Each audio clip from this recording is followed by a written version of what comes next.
Welcome to Out of Home Insider, the loudest voice in out of home. Today's guest is Demetria Wideman. Demetria is not only the Vice President of Business Development and Airport Partnerships, but one of the foremost experts on airport advertising and what actually goes on the other side of the equation from the airport side. Before joining the team at ReachTV, Demetria ran the marketing department for Atlanta International Airport. So we've got a lot here to unpack. For me, this was a conversation that challenged the way I thought about my own traveling patterns and behaviors. And I think that you're going to get a lot out of this. If you're not familiar with airport advertising, this is a great primer to airport advertising and how to think about that opportunity. And even if you've spent years in the space, you're definitely going to take away a few nuggets from this one. So without further ado, let's go. Welcome everybody to the Out of Home Insider Show, a podcast like no other, hosted by the one and only Tim Rowe. Get ready to have some knowledge dropped on you and to be entertained, because nothing's more valuable than food for your brain. So sit back, relax, we're about to dive in as the best industry podcast is about to begin. Demetria, thank you so much for being here. I'm really excited to unpack airport advertising. I think at a level that we definitely haven't done here on the show, but maybe hasn't been done yet to date. And you have such a unique perspective on this topic. So I'm really excited to talk to you about it. Thanks so much for being here. Yeah, it's cool. Thank you, Tim, for having me. Airports have become a passion in my life, so I'm always excited to talk about it, just from an advertising perspective, but just as the airport as a destination, it's just always very cool to kind of dive into, the unique places that airports are.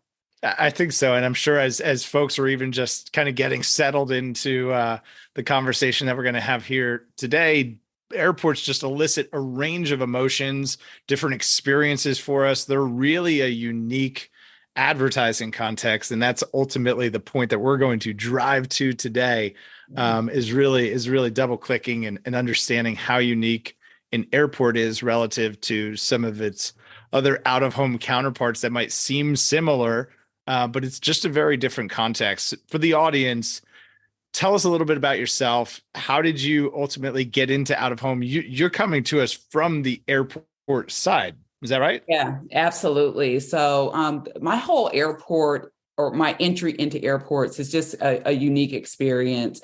Never even looked to get into the airport arena. I am a marketer at heart. I came from Earthlink. So you may remember old school Earthlink internet service provider. Yeah. When the internet came on CDs. Yes, exactly. And that's what I did. I mailed those to your house. Oh, really? Marketing. That's so funny. Yeah, I did direct marketing for Earthlink. And when they kind of restructured and, were downsizing, I was looking for another place to go, ended up at the airport because I live close to it. In Atlanta. Yeah, in Atlanta. So I was tired of the commute into the city and looked for something closer to home, and an opportunity to do marketing for the concessions program in the airport presented itself. And kind of floated into airports, and it's second nature for me. My mother was a flight attendant for United for a long time. And so I kind of lived on planes growing up. And so going to do marketing in an airport was almost like a dream come true, right? Just kind of reconnects my childhood with my background. And so I did that for 14 years. I worked at the Atlanta airport.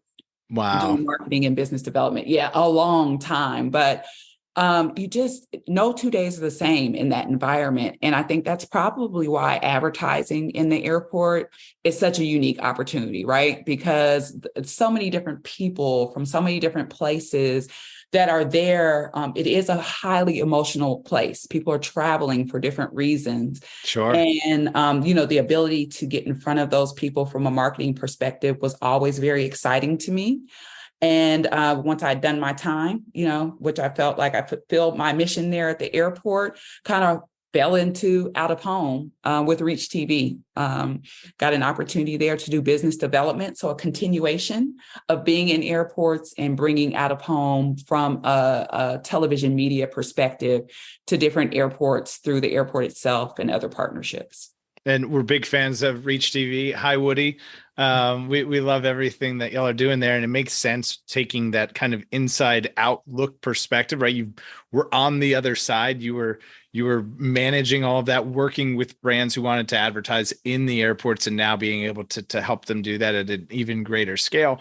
What are some of the challenges, just out of the box? Like, what are the challenges of airport advertising? Because there's governing bodies that you have to, so right, so there's some bureaucracy and red tape. You can't just say yes to everything. The timelines are probably a little bit different because of that. Like, what are the things people don't know about airport advertising that make it really hard? So the red tape is part of it, right? There's, all of these contractual duties that the airport has as a municipality, and what can and cannot be in the airport. But the airport itself is a big landlord. And there are all of these different tenants that you've got to take into consideration when you're making decisions on advertising that's allowed or disallowed in the airport. For instance, on a Delta concourse, of course, they do not want, their competitors having ads, or even, competing credit cards or other brands. Oh, interesting. In their space, right? And Sure. so it's a battle. It's not to say that it's excluded, but you have to be cognizant of those things when you're making decisions about advertising and how it's integrated into the airport experience. So, that's one part of it. The other part is space. Space is a premium in the airport. And so a lot of different people try to place advertisements in airports, and this is a great idea. But, there are so many different considerations that an airport operator must take into account when deciding where they're going to allow advertising to be. Those are two that are high on the list. And, you can go on from there, just understanding the audience, understanding what's effective, and then also working with people who want to advertise to understand that the dynamics in an airport are so different from the street, and having that expertise as to what will or won't work in that environment. Let's go deeper on that, because that was what got me so excited. We were just catching up the other day about some non-related things, but the conversation got really interesting when we started to really explore that. What makes effective airport advertising? Not every placement is created equally, and there's some different nuance to even just something as simple as a TV in a bar at an airport versus a TV in a bar at your local sports bar. What is that? What makes effective airport advertising? So I think, let me put to bed what I think, or dispel a few myths about advertising in an airport. Because there are so many people in an airport environment, I think a lot of times people look at it, people will never see my ad. But sure, just a sea of people. Right. They're looking down at their phones. I got kids, I got bags, I got all. There's a lot going on. But even with these millions of people that are in the airport, travel is a very personal experience. So yes, I am a person in a sea of millions, but I'm really on my own individual journey, which means I'm going to see a lot more than you really think I will, even though I'm in the midst of all these people. And I'd love to bounce back to the example that we gave about the bar scene, right, in an airport. It's nothing like going out to the bar with your friends where you're sitting there and you're not paying attention to anything else that's going on around you, the television, anything like that. You're there for a social reason. When you take that same person and put them in a bar in an airport, it can be a very isolated experience. Yes, you're at the bar. Sometimes you may or may not talk to the people who are next to you, but you're going to be really engaged in your environment for several reasons. You want to be on top of time for your flight. You are solo. You don't know these people. So you're going to be much more engaged with the screen that's in front of you. And a lot of times you're looking for any clue of familiarity, especially when you're not in your home airport, right? So you're looking for— I just got goosebumps, right? You're looking for something to hold on to, something that I know. Yeah. And it could be anything at that point. I feel very alone. Yeah. Wow. Yeah. It's a profound, that's And, sometimes those things that are familiar are what allow you to spark conversation with those around you, right? We're not all those people who can just sit down. I'm not, and just strike up a conversation. But I'm going to use televisions because that's the business I'm in. They're very communal in nature. So if I'm sitting there and a game is on, and I can connect with that game, now it may allow me to connect with the people who are around me watching the same thing. And so it's the content that's on the screen. It's the advertisers that bring some level of familiarity to your environment. Mm-hmm. All of those things as an advertiser is valuable. And those Very are valuable. things you want people to connect to, right? And I think people overlook airports sometimes, again, because it's so many people. Are they paying attention? Absolutely, they are. And they want to pay attention and they want to connect with the content that's on those screens, which includes the advertising. And there's a great, I think it's a Nielsen stat, might be a few years old at this point, but I don't think it's probably changed all that much, that airport advertising is the second most trusted out of home format. And when you think about what is travel, it's trust from the moment you get dropped off at the curb, right? That your bag is going to get, inspected safely and it's going to get to your destination with all your things in it, to the folks at TSA, to the ground crew, to the pilots, to the flight attendants. I am putting my livelihood in the hands of everybody else during that isolated travel experience, right? I'm alone traveling through the world where I have to trust all of these strangers. I have to trust. So I'm in a heightened state there. It makes a lot of sense. So obviously ReachTV has done a really great job of creating a network for brands to be able to connect with tastemakers on the go. Tell folks a little bit more about what ReachTV is, if they don't know, and what some of those opportunities look like and how it all ties together. Sure. Yeah. So I just want to start by saying that, and most people may say this about their employer, but it's just a really great company built on values that are solid, that connect with the everyday person, right? And, what we've been really leaning into is community and culture, those being the foundations for anything that we put up on our screen. So you talked about the trust level, right? And so we want people to trust the content that is on our screens. We want to connect with the travelers. We want to talk to them about travel, about, finances, about sports. We want to connect them with subject matter that's important in their lives, especially at a time of travel, right? In a high stress environment. So we stay away from politics and news and things that are divisive and focus on things that bring people together. And that's part of that whole communal experience that's happening. That makes so much sense as you say it too, because you're using the sports example, and now those are things that I had not previously connected the dots on. Yeah. Like ReachTV content, and it being that it's not only the lean in, right? It's also the lean over. Yeah, right? That part. Yeah. Oh my gosh, that's crazy, because it is communal. It's content that I can use to strike up a conversation.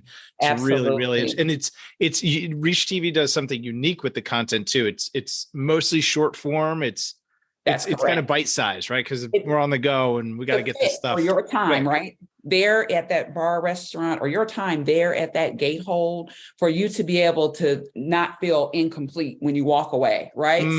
Sure. Oh, what a terrible feeling. Yeah. Because you're like, well, where am I going to find that? And you can find the rest of it, on ReachTV's website. But, why not give it to people in short form segments that they can digest and enjoy, and then pick it up later if they wanted to go and find more information. So there's a comfort level in that, right? I'm going to be able to get all this in and not have to worry about rushing to my flight, or I'm not going to feel incomplete when I walk away from this. So that's our content. And then again, the background is always a connection to community and culture.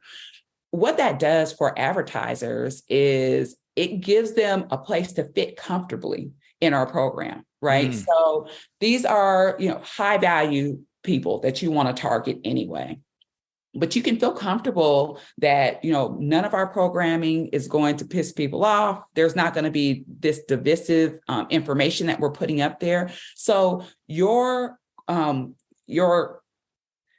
core beliefs, values probably align directly with our content, right? Wow. And so that's a goal. It should. It's important. And it's something that, probably most video and TV buyers are certainly familiar with, but for the out-of-home folks that are maybe just starting to buy place-based connected TV or considering different types of place-based opportunities like this, it's so important to understand what the content is around ad opportunity. It's not just a billboard on the side of the road. And then there's things that we have to worry about, right? Is it close to, a certain type of establishment, et cetera? But those things can be kind of fleshed out pretty quickly. Like Google Earth, is there anything around here that there shouldn't be? Okay, cool, move on. Versus I'm not in control of the content that is shown around my advertising. Right, that's right. And that can be, it's aligned, right? And then, also the comfort that we understand our audience. We invest a lot of time, resources, money into understanding who these travelers are and the best way to communicate and connect to them. So we know so much about our audience that the content that we're putting up there is almost second nature for these people, right? We've connected to their journey, why they're in airports, on different levels, and then are diverse enough to spread our content across all of these different types of travelers that are there. And then we can do the same for our advertisers, is like share that in-depth information about the people that we're talking to. And then, I'm there as well to help coach these advertisers, these content makers through what that airport experience is like, not just from the traveler's perspective, but from the airport's perspective as well. What are some of those insights? What are the insights that you're able to share that advertisers find most compelling? So, everyone loves to understand brand affinities. I think that's obviously high on the list. But understanding where these travelers are coming from, where they live, the types of jobs that they have, what their family makeup or structure is like, why these people are traveling. We've seen a huge shift in dynamic lately in the travel industry where it's not as heavily focused on business travelers. We've got so many more leisure travelers in the market. And these are the things that they're doing with their time, where they're going, the things they like to do when they get there, how that aligns with the things that they like to do at home. That is what helps build that whole profile or persona of travelers. And that shifts dramatically by airport, of course, based on the DMA. And then it also further gets broken down by concourse on some of the larger airports. Oh, wow. Yeah. Based on airlines, people's affinity. Airlines. On some concourses, I'll use Atlanta, for example, some concourses have, some of the lower cost carriers or the regional jets, or who are these people in this area? Mm-hmm. And how do we communicate with them? And so those are some of the things that, we're starting to share with our advertisers to make sure that their advertising is at its most effective point when they're on our screens, and then through the entire travel ecosystem. And, I could go on and on talking about, just how we're affecting that entire ecosystem, starting with the people at home, as they get to the airport, at the airport, on their trip, back at home, right? And we're able to, within our ecosystem, talk to people on that whole 360 journey. And starting to experiment with some of like the retail, connecting the consumer journey, right? Obviously, we've had Sky Mall since I think airplanes were invented. Sky Mall has been around, but ReachTV, you're starting to explore ways for brands that advertise on the screens to also convert to become the point of purchase. Right there in the terminal. Talk to us a little bit more about that. Oh yeah, that's huge. In my previous life at the airport, I did business development for Hartsfield-Jackson. And one of the biggest challenges that we had as there's turnover in these programs is supporting what we want in the airport from a deep data perspective. So we could always look and say, hey, this spot made this many millions of dollars. Let's put another burger spot there.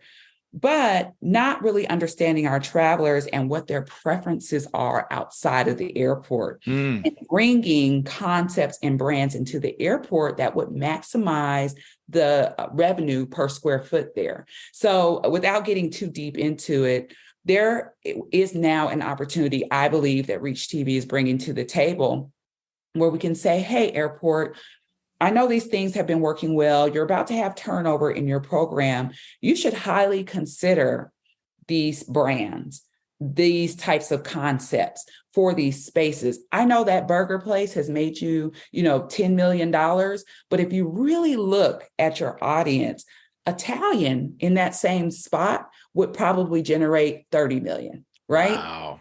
Just So it's by competitive business intelligence as well. Absolutely. And it helps not only the airport to fully dictate or explain what they'd like to have there, but for the people competing for those spots, it helps them tell the story of why they would place the concepts there that they want.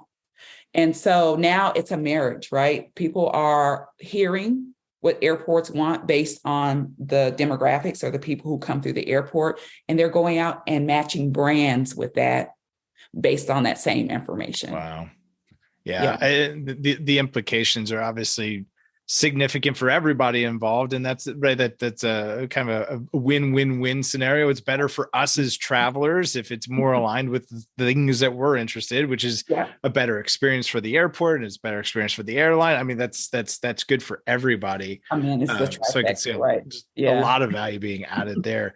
How big is the reach of ReachTV's network? I know you're constantly growing, but where does that footprint expand to these days? So we're in a little over 90 airports right now, be it in the gate holds, where you can see us before you get on the flight, or in some of our partners, bars, restaurants, and even retailers. So, and you're right, that footprint is constantly expanding. We meet so many different airports or people in airports that really latch onto the value that we bring as a part of the travel experience. So that continues to grow. We're also showing up now in hotels, on the hotel networks, so people can check us out while they're in the hotels. But it's growing from an online perspective. We've got different partners, that are starting to integrate us into, again, the travel experience on your phone. So it's not a choice. We're showing up everywhere. And as we grow to be an agency for airports, I think you'll start to see us visible in several other places along the travel experience. And I'll kind of leave it at that, because the possibilities are limitless at this point, where we show up and the value that we bring wherever we are. Makes sense. And so if someone's listening to this, if they are at an airport and they want to get in touch to find out more about some of the things that you've talked about, or they are a marketer who wants to find out about how Reach can help them reach their audience, so aptly named, how do they get in touch with you? Give folks your lat and long. What's the best way to get in touch with Demetria? Well, two things. First of all, I want to make sure people get to our website, which is reachtv.com. That's a great way to do a deep dive into the content we have available. My name is Demetria Wideman. I am the Vice President of Business Development for ReachTV. You can reach me at Demetria, Demetria .Wideman, Wideman, at reachtv.com. Awesome. And we'll make sure to link to all of that in the show notes. So if you're on the go, you can just come back and check that, get in touch with Demetria. I'm sure you'll have just as an amazing conversation about airport advertising as we've had here today, and as we got to have the other day. So thank you for being a part of it. Demetria, thank you. Thank you for sharing just a wealth of knowledge and experience. I'm excited to see what's on the road ahead for Reach. Yeah, thank you so much, Tim. I enjoy talking about this so much, and I get hyped. So please go ahead and reach out to me. And we love out of home here. Yes, it's so exciting. So thank you again for having me. Absolutely. Thank you so much for being here. And if you found this to be helpful, please share it with somebody who could benefit. As always, make sure to like, share, subscribe, do all the things that help the podcast grow. And we'll see y'all next time. Quarter century, I finally came to my senses. I finally got my hand up on the tinted Benz, kid. I see the world clear through my tinted lenses. With the dream and the drive, the possibilities endless. Now print that, send this all the way to Tokyo. Take a trip down south, down to Mexico. Next stop, Shanghai, the world-class trade show. First class all the way, cause that's how we roll. Yeah, call us the rock star businessman. Rockin' shows, we handle business, man. We got our own future in the